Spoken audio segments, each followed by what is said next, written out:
25 जनवरी को राष्ट्रीय मतदाता दिवस है। 2011 से राष्ट्रीय मतदाता दिवस मनाया जाने लगा और इस वर्ष 16वें राष्ट्रीय मतदाता दिवस है।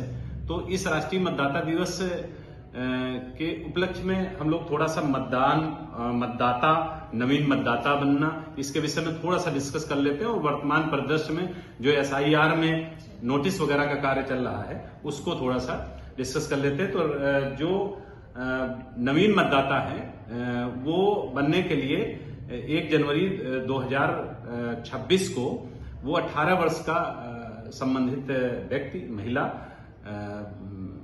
पूरा होना चाहिए, एक या इससे ज्यादा हो। अगर वो मतदाता नहीं है तो उसे ऑनलाइन पोर्टल या या BLO के माध्यम से फॉर्म 6 भर करके वो मतदाता बन सकता है। कुछ और भी है इसमें, क्या इसमें से?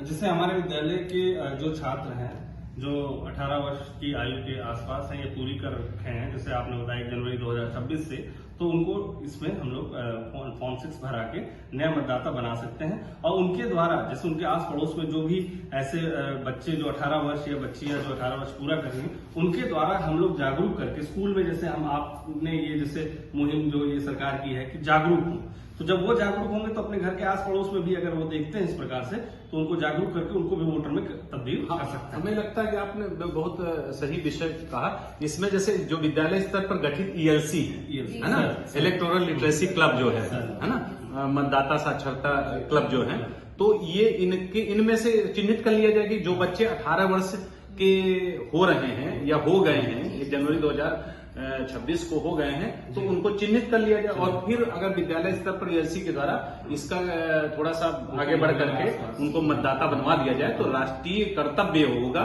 और कहीं न कहीं ये अच्छा रहेगा। जैसे शिक्षा में हम लोग प्रकाश की ओर ले जा रहे हैं, तो ये हम देश के निर्माण की ओर उनको वैसे ही जागरूक करके उनको एक सशक्त, एक भारतीय और एक मजबूत स्तंभ बनाने की ओर हम लोग अग्रसर कर रहे हैं, क्योंकि वो लोग पहचान सकेंगे कि नहीं, हाँ वास्तव में हमारी जिम्मेदारी क्या है। ये एक जिम्मेदार नागरिक बनाने की ओर हम उनको अग्रसारित कर रहे हैं। पंजीकरण के लिए, मतदाता पंजीकरण के लिए पहली चीज तो वही है कि भारतीय नागरिक वो मान्य है। ठीक है, मतदाता सूची में उसने अपना नाम पंजीकृत कराया तो ये मतदाता पंजीकरण हो गया। एक तो ये हो गया।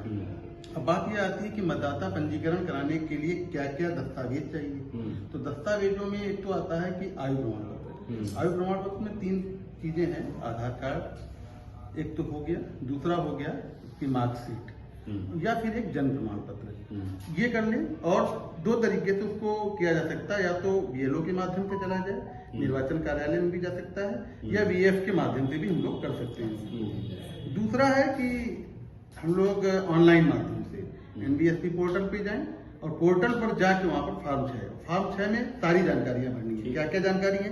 जन्मतिथि भरनी है और पता के लिए हमारे पास 2-3 चीजें हैं। आधार कार्ड के माध्यम से भी हो सकता है, राशन कार्ड, बिजली का बिल, बिजली का, और कहीं कहीं अगर वाटर का या आता है पानी का बिल, तो उस माध्यम से भी हम लोग उसको करके फॉर्म 6 के माध्यम से भर सकते हैं। दूसरी बात आती है, कभी कभी जैसे फॉर्म 7 आ गया, फॉर्म 7 का क्या उद्देश्य है और फॉर्म 8 का क्या उद्देश्य है।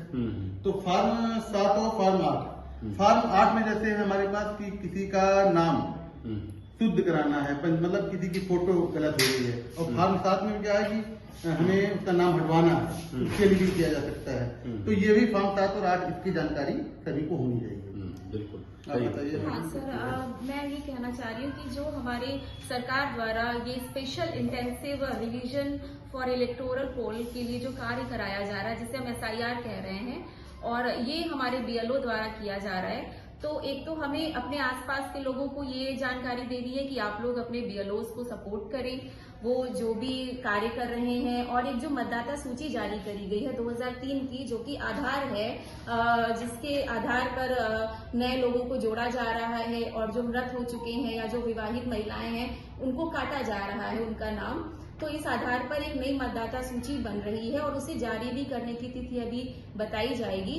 तो उस आधार पर आपको अपना नाम उस सूची में ऐड कराना है, और इसके लिए जैसा कि अभी चर्चा हो चुकी है कि फॉर्म 6 के माध्यम से अगर आपका नाम पंजीकरण नहीं है तो आप उसको भर के BLO के माध्यम से आप अपना नाम पंजीकृत करा सकते हैं।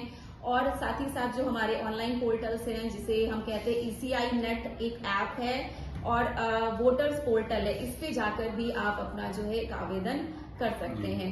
तो मेरी सबसे यही आपस में जो डिस्कशन कर रहे हैं उसमें यही है कि भाई ज्यादा से ज्यादा हम लोग अपने आसपास के क्षेत्रों में अपने छात्रों पे जो ये ELC गठित करी गई है तो उन्हें जागरूक करना है और वो जाकर के अपने गांव में अपने क्षेत्र में जाके अपने माता पिता को इस विषय में जागरूक करें कि उसके लिए क्या चीजें चाहिए, आपका नाम छूटा तो नहीं है तो आप जाकर के उसको ऐड कराएं। कुल मिलाकर के अपने कर्तव्यों को समझें और BLO का सहयोग करें।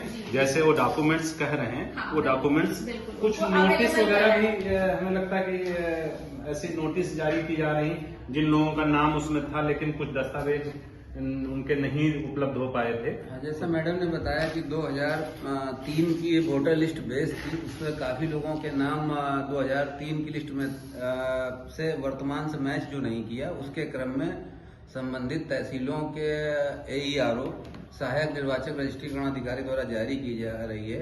वो एक निर्धारित समय अवधि में उसमें निवास का प्रूफ जैसे निवास प्रमाण पत्र हो या भूमि का आवंटन हो, निर्वाचन आयोगों के माध्यम से दिया गया है कि 12 प्रकार के दस्तावेज हैं वो निर्धारित समय अवधि में दिया जाए ताकि आपका नाम किसी प्रकार से उसमें जुड़ सके, जो कि पहले से था और वर्तमान में नहीं है।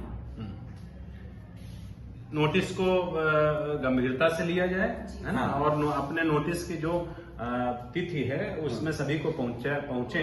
इसको बड़ा भय के माहौल में न लेंगे, नहीं नोटिस क्योंकि शब्द प्राय होता है तो जिम्मेदारी है आपकी कहीं ना कहीं। उसमें एक आया 1987 से पहले का मतलब समय का जन्म प्रमाण पत्र या पेंशन प्रमाण पत्र या सैलरी प्रमाण पत्र या बैंक पासबुक का, यदि कोई महिला या पुरुष ऐसा मान के चले हम कि कहीं सेवारत नहीं है, उस कंडीशन में क्या होगा बताएं सर। ये कंडीशन अगर आती है सेवारत में नहीं, उसका कहीं नहीं मिल रहा तो वो भी तो भयभीत होगा, उसमें क्या किया जा सकता है? नहीं तो कोई भूमि का आवंटन तो कहीं होगा, उसका कुछ वो होगा जिससे सर ग्रामीण परिवेश में है, अगर शहरी परिवेश में है तो जो प्रधान है या जो भी अथॉरिटीज होंगी तो वहाँ से परिवार रजिस्टर की नकल से भी तो प्रूफ हो जाएगा। परिवार रजिस्टर की नकल जो है उससे जरूर प्रूफ हो जाएगा कि मेरे पास एक प्रश्न आया जी तो आज आया जब तब मुझे ये लगा कि ये कहाँ से किया जा सकता है, तो परिवार जो आप सर ने बताया परिवार रजिस्टर की नकल में उसका नाम जरूर होगा। अभी हम लोग इसके बाद कोशिश करेंगे कि कुछ समय अंतराल में जैसे ही हम किसी BLO साहबान के पास बैठेंगे और उनसे भी विस्तृत तौर पर इसमें डिस्कशन करेंगे, जो भी बिंदु इसमें से अवशेष हो रहे हैं उनसे डिस्कशन करेंगे।